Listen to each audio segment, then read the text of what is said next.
welcome back to Pitchcast. Yeah, it's been a while. It's been a while since we've done this. We're cheating a little bit because we actually recorded a little kind of test episode, a test Pitchcast episode. It was too problematic. We canceled ourselves. Yeah, we were just going off the cuff, saying outrageous things. No safe spaces. Yeah, but now we had to dial it back. So Cancel police come for us. Yeah, exactly. So now we've tamed down the show, and we're coming back after a long hiatus, long break, long absence, and let's talk. All right, so what do you want to discuss first? You want to discuss your new system that you have for stuff? So in lieu of me actually putting together a list of actors and actresses, yep, genres, I was lazy and I have a number of tabs open. So we have random actor generator, random actress generator, and something called genre picker. And then from the titles, I know that you are opposed to using actual movies, movie titles. I'm not opposed. Just the idea, like just the thought of it. You know, it might throw people off and that sort of thing. But I'm not entirely opposed. So this is all taken from someone's filmography, and at the end of this, I want you to guess whose filmography. This is a game within a game. Okay, whose filmography this is. Sure. This is. Sure. All these movies are taken from. All right. So, do you want to use your new system first, or do you want me to pick off my list here, or what do you? I thought we were gonna flip a coin or something to get this started. Oh, so. Yeah, we have to figure out who. Maybe there's a online coin flipper. This is your solution to everything. This is my solution to everything. Online coin flip. I think Google could probably do it if you just typed into Google the search engine. Like you know what? There is. Yeah. Okay, there is one here. Okay, so are you doing heads or tails? Heads. Heads. What does that mean though? Like, does that mean I go?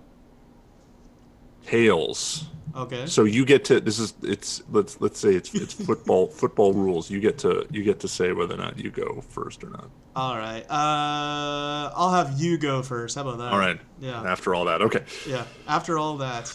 All right. Well, so then I get to pick from my list first. All right. So. Go for it. Okay. Let's see here. I'm gonna give you, just browsing down. I'm gonna give you Jamie Foxx. And Millie Bobby Brown. Okay, that is Bobby Brown's daughter. Is that right? that is correct. And I'm gonna give you a genre here.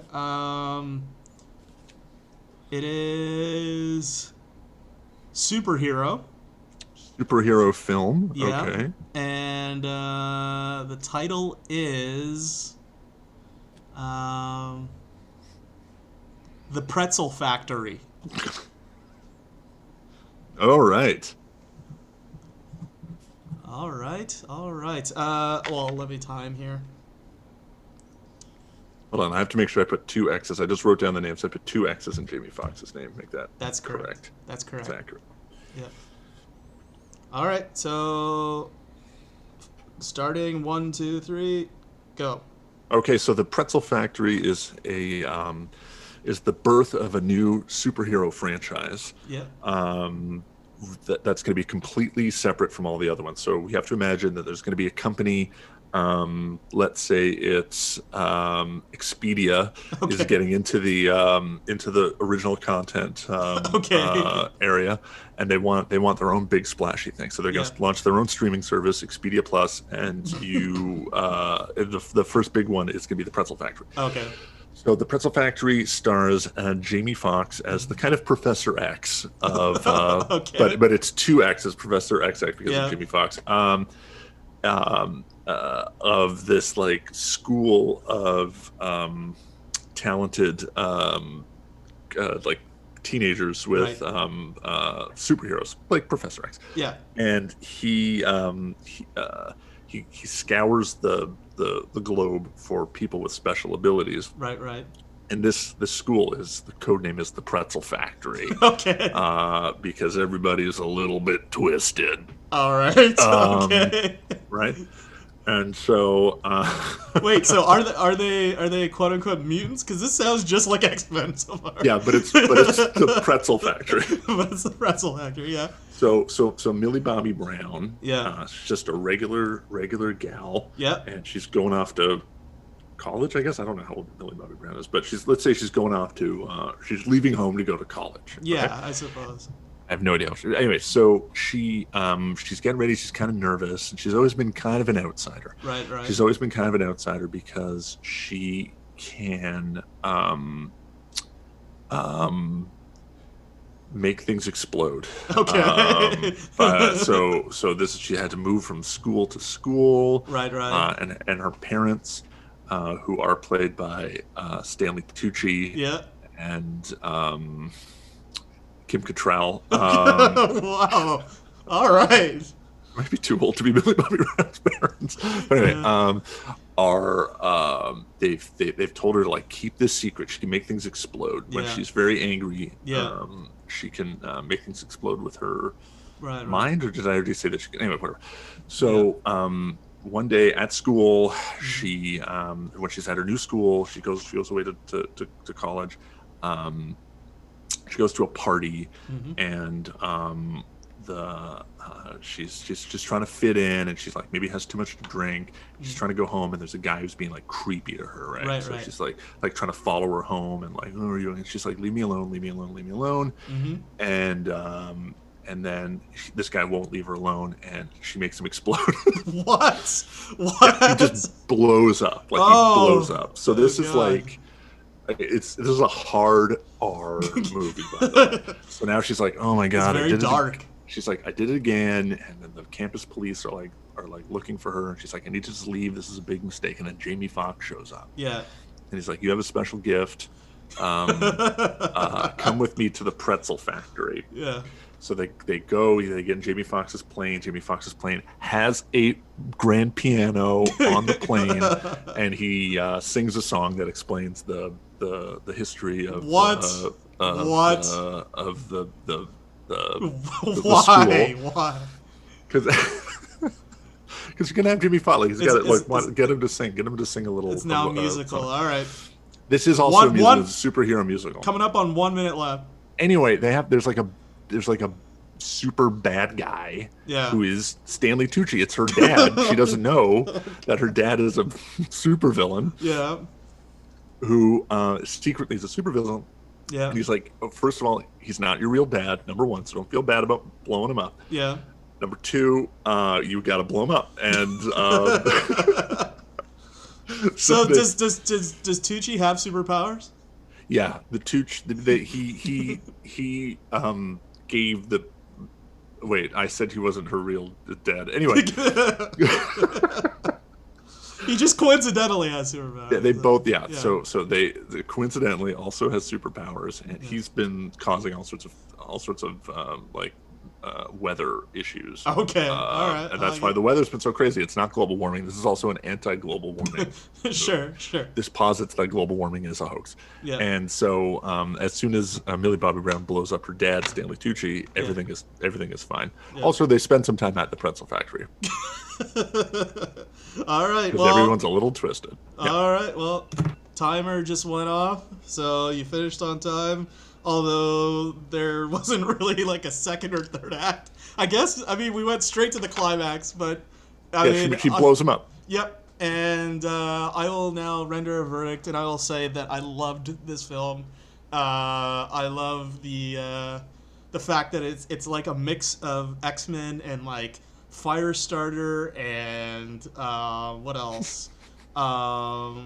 Like Carrie, I guess. Like Carrie and there's a musical element too. Kick-Ass, like a whole bunch of stuff together.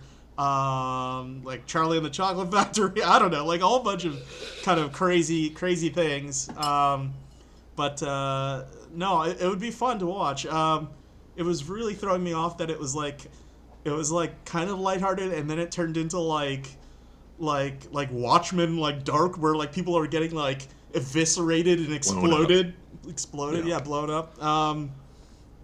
But hey, that's the tone that Expedia Plus is going for. right.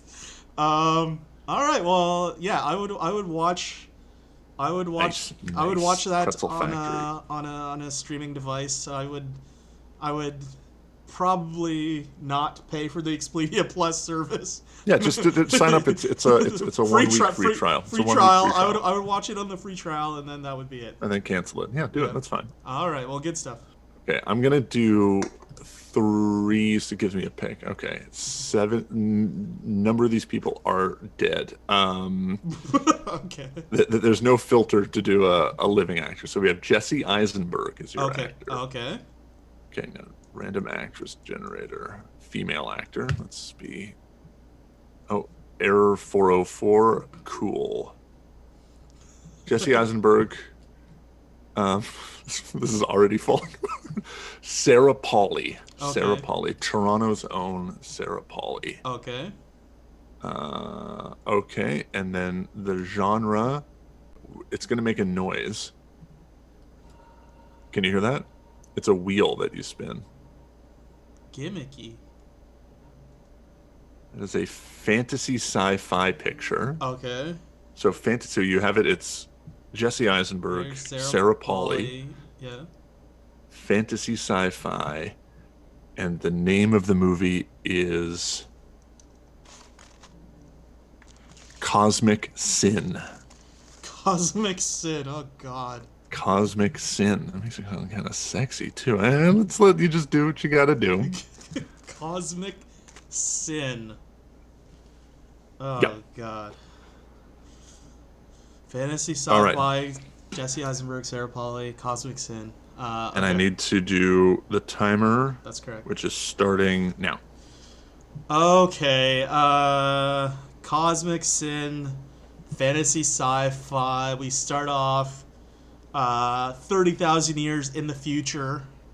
And we're on board a generation ship. And it's this massive ship that's like the size of many planets long. And people are born, people die, raise, families. There's schools. There's you go on a vacation, but you're going to like the middle of the ship. Some like people don't. It's like a so long that like people in the front of the ship don't even know if like people at the back of the ship are alive or dead or Right. what's going on. Like you have to take a train, like a monorail or something to go across it.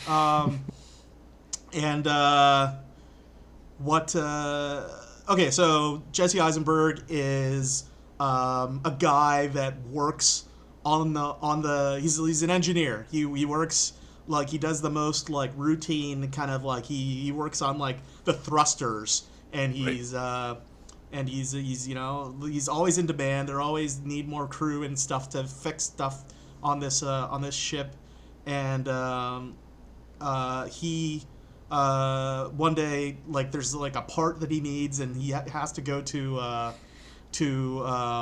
his boss or whatever to request this part, requisition this part, and he tells him that he can't get it for him or something. He's fed up because there's always this stuff going on. He's the head of the union or something or whatever, and so he decides to no one ever does this because there's a big like a Snowpiercer thing. There's like a class hierarchy or The something. class system. Yeah, and so he decides he's gonna take it up with like the next level above his boss, and the next level is Sarah Pauli, and he demands the part or whatever, and she tells him that the part's not available, and that he just has to make do, and he's not satisfied with that, and she can see he's upset, and so he goes back and he tells his guys to just forget about it for now or whatever, and then she shows up at his door at his like space pod or whatever,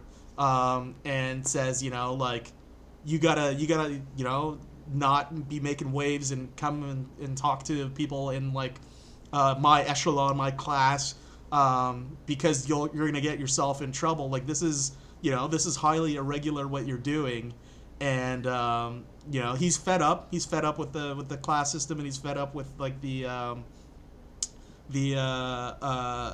bureaucracy and all that kind of stuff that's going on. and she tells him that he's just an engineer or whatever. I should mention all the engineers look like Jesse Eisenberg. Are they all clones? Yeah, they're all clones. Tight. And so he's playing many roles in this movie. He's playing many roles, and they're argumentative or whatever, and they're going back and forth. But then there's also like a little bit of a romantic kind of side to it, where like, they have feelings for each other, but obviously the work conflict and the class conflict is very difficult, and he basically, they start spending more time together in secret. It's almost, it's taboo. It's like a forbidden, cosmic sin. Cosmic sin. And then... you have 1 minute, by the way. Okay. And then Sarah Pauli's boss, who's in like a different class system, played by Kenneth Branagh. He basically finds out what she's doing. She's slumming it with one of the engineer clones or whatever. And he decides to get involved and tell her. Oh no, he doesn't even, because it's so bad. He says that he basically puts out a hit on her, like that she has to be killed for doing this just to maintain the systems or whatever. And they find out about it. Jesse Eisenberg and Sarah Pauli find out that there's a hit out now on her. And so they go on the run on the ship. On the ship. Throughout the different like territories and everything, and all on the ship, and they're being hunted down and tracked down. And 10 seconds. Yeah, and then they come to this mythical part of the ship that's called like the Central Core or whatever, and they find out that everybody's a clone, and that all the clones are dying. There's no way for the ship has basically been on autopilot and it's going nowhere, and like all the engineers are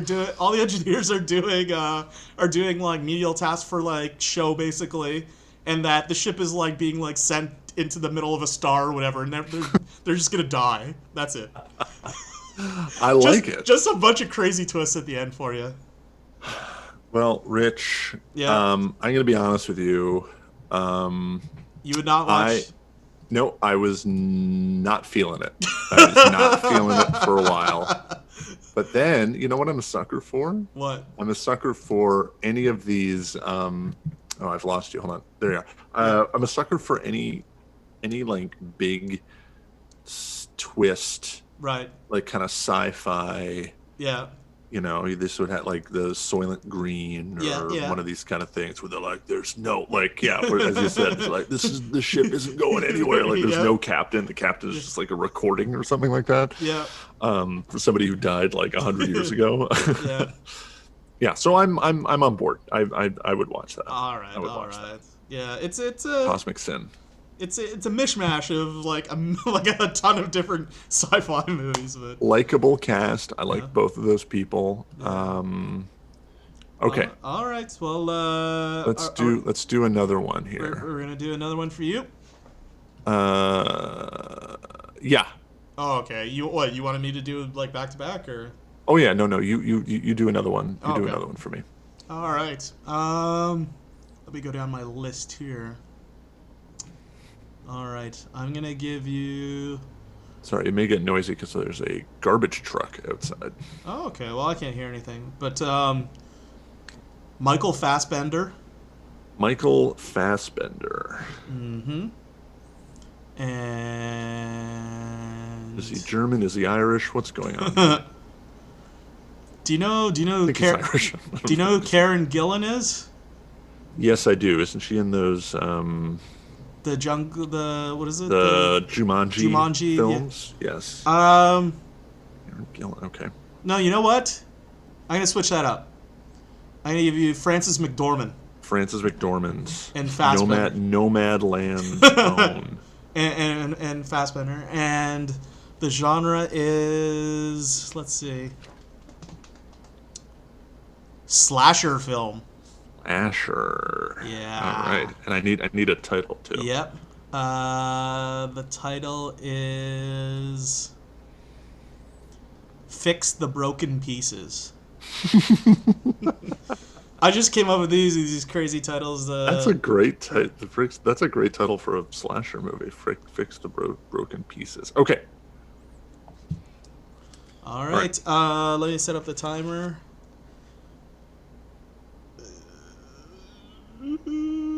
All right. Starting now. And so Frances McDormand is she's the she's looking out for an estate. Okay. Okay. And she's like the head keeper of an estate for a very wealthy couple, one like their country home. Yeah. But they're never there. They're always elsewhere. And in fact, maybe this is a quarantine. Maybe this is a quarantine movie. This is a movie that was conceived of and shot in quarantine. This is like that Zendaya John David Washington movie that's like just all in one place. So right. It's like a big spooky place, and it's in Ireland. Yeah. And Frances McDormand is doing just a perfect Irish accent. Yeah. And she's like a big house that's there, and there's like a wealthy couple that's never there. Yeah. And she's been doing this for years, and she never sees them. And then one day she's kind of losing her mind a little bit. She's kind of going nuts. Right. She's been there by herself, and now it's COVID, and like nobody can come. Right. And stuff. And then while she's she starts like talking to herself, and she starts like imagining people who are there. Ooh, I like it. In the house, and like they're her friends, right? They're the people that she talks to, and she has like dinner with them, and she has tea with them. All right. And sometimes she talks to them, and these people are all played by various CGI recreations. I thought it was just like imaginary, like you could actually see like the ghosts or the people that she talks to. Yeah, but they're played by CGI recreations of famous dead actors. Okay. So it's like Laurence Olivier comes for dinner, like Cary Grant is there and stuff. Yeah. And one of these people who she imagines is a silent film star, very handsome. This is the only non-real person, right? Or historical person, and it's Michael Fassbender. He's like a silent film star. Right. Yeah, she's a big movie buff. That's the thing. Yeah. And she starts to get more and more like involved with this guy. Yeah. And she starts to imagine he's her like lover. Right. And they start spending more time together. And then he has a temper because he really did. He was like an alcoholic. Yeah. In the 1920s, he was like a Rudolph Valentino type, kind of, except he's Irish, I guess. Yeah. And he died young, right? Like he died from alcoholism, and so he's like, this ghost is like drinking and like getting angry and stuff like that. And and then there's like a local handyman, like a real person, or maybe not real person, we don't know, is checking in on her. One question. Yeah. Can the ghost manipulate things? So like if Fassbender gets angry, can he like smash a glass against the wall or something? Well, for a long time, no. They're figments of her imagination, but then things do start happening. Things start breaking. Yeah. Things are like written on the walls. Yeah. And so there's a handyman who comes by, who's played by William H. Macy, also doing an Irish accent. Perfect Irish accent. I couldn't think of any Irish. I know. It's just cast an Irish actor. Get it? No. Sorry. No. It's not. It's Pierce. It's Pierce Brosnan. Okay. Pierce Brosnan. All right. Pierce Brosnan. All right. Pierce Brosnan. He's like the local. Like he's like a neighbor. Yeah. And he's coming by to check up on her, and he's like getting a little worried about her because she seems to be going kind of nutty, and he can see through the window of her like pretending to dance with Michael Fassbender or whatever. But so then the ghost, a vision, Michael Fassbender starts getting really jealous. Oh, I see. And and then Pierce Brosnan turns up just horribly dead, just like murdered. You have 15 seconds. Oh my god, he's like stabbed. He's like just butchered one day, and then it's like, oh, and now the couple are coming home. They're coming back from St. Bart's or wherever it is they've been. Nice. And so she's like, what am I gonna do? What am I gonna do? What am I gonna do? Who did it? I can't blame the ghost. Is it me? Yeah. And then it's like a psychological thing where it's like, did I do this? Yeah.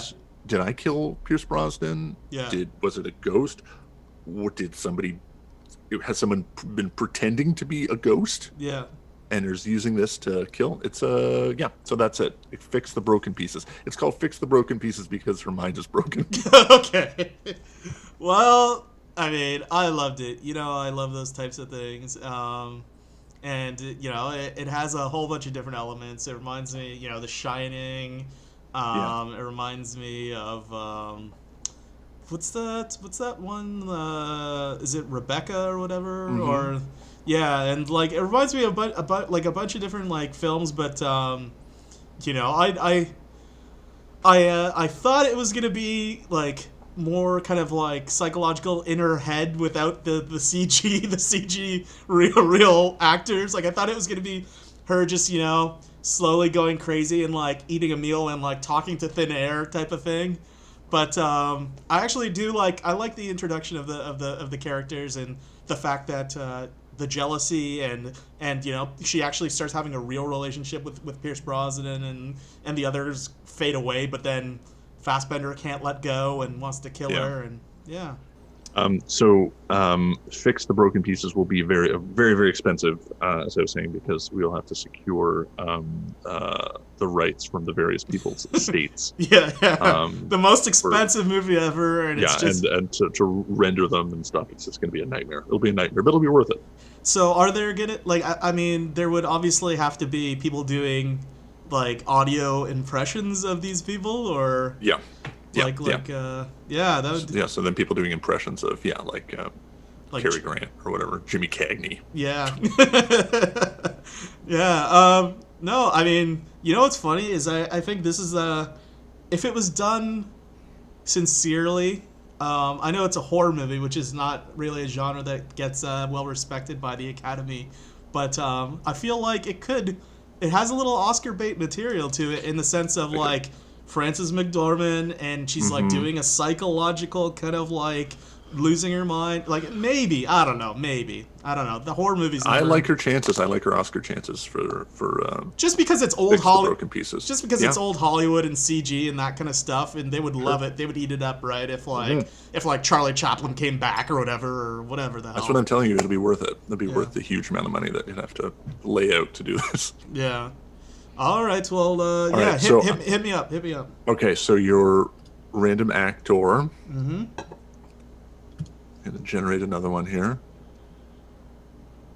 Mike Myers. Okay. All right. Scarborough's own Mike Myers. That's funny. That's two Canadians. This is just randomly generating here. Sure. Your actress, your female actor, is Nicole Kidman. Okay. Real contrast in height there, I believe, between those two. And then we are going to do the spin the wheel. This is from wordwall.net. Okay, this is going to be a tricky one. This is a mockumentary. This is a fake documentary. Okay. So we have a fake documentary with Scarborough's own Mike Myers and Australia's own Nicole Kidman. Yeah. And the name of the movie is Trauma Center. Oh, God. Trauma Center. Yeah. Okay, and you have 5 minutes, and your 5 minutes is starting right now. Okay. Mockumentary, fake documentary. Yeah. Okay. Trauma Center is a mockumentary that takes place in the world of clowns. There is a big ringtop circus in out in the middle America somewhere, I don't know, and there's a hospital, there's a trauma center close by that gets, whenever there's an accident, gets the accidents from the circus, and they're usually hilarious. They're usually stuff where people getting shot out of cans into the audience, and people getting stepped on by elephants and that sort of stuff. And so Mike Myers is a doctor. He's in the ER of the ward, and Nicole Kidman is she works for the circus. And so it's about their relationship that they have, and what's happening is the hospital is being sued by the circus. And so it's like malpractice for the clowns, like a malpractice, basically, this is like, if you can think of like Tiger King. This is like they have an animosity between each other. It's the circus thinks that they're not being treated honestly and sincerely, and that they're being laughed off all their injuries and the severity, and they're being screwed by this trauma center, and the trauma center thinks that a lot of these circus people are malingering. They're faking their injuries. They're trying to milk the system. They're jamming up the system for people that are trying to come in. Right. And it's and it's just about the ongoing legal battle, which has been going on for years, decades. Between the circus and this thing. It actually started with Mike Myers' father and Nicole Kidman's father, who both worked at the circus and the trauma center, respectively. So it goes back two generations. It goes back 2 generations, and the camera crews are following them around, and there's a case of a monkey bite. That is the through line throughout the course of the entire thing. Is that's like the final straw. This is the thing that they're like, this is the thing ridiculous. That's going to like the Idaho Supreme Court or whatever, and so they're kind of having to get a depositions from like the clowns and people, like the people in the crowd who saw what's going on. And this isn't the monkey attack. This is the monkey attack, and this isn't the first time that this monkey's attacked. And Mike Myers has to go through the history, and he's being kind of cagey and dodging questions about the monkey's origin. He actually illegally captured the monkey, and brought it back in coach on a plane. And so the case is ongoing, and it comes to a head when they both have to testify in front of like in a special grand jury in front of like 15 people in a secret closed door. But they managed to sneak the documentary. Cameras managed to sneak in, and they have to give testimony. And it turns out that the trauma center wins, and Mike Myers has to pay like $100 million or something like that, and he's screwed. Wait, he works for the circus? Oh, wait, sorry, the other way around. Yeah. I gotta just switch it. She 5 seconds. Nicole Kidman works for the hospital. Mike Myers works for the circus, and it's just funnier that way. And he has to pay $100 million, and basically he ends up. We cut in the epilogue. We cut to him, and he's working at like a car wash, and he's like a middle manager at a car wash, and he lost everything. And someone else, like, she's running the circus now because he had to forfeit hand it over. Yeah, to hand it over. And he's very nostalgic, but also still really bitter. And you can tell that he wants to start another circus with, like, the guy who does the detailing there. He's trying to rope him in to start another circus. All right. I like it. I like that. What the hell was the name of that thing again? Trauma Center. Okay. That's Trauma Center. Yeah, I don't know what was going on Rich, with that. I liked it. I was gonna say, we haven't had a mockumentary in a while, but like Borat 2 just came out, right? Yeah. So, and you know what? I think that Mike Myers would be a perfect fit for a mockumentary. Like, has he made anything like that before? Has he done any of that kind of stuff? He usually does like super. He's never been in like high concept kind of character stuff, right? Like he usually does. He's never been in one of those like kind of Peter Sellers things, those Christopher Guest ones, or.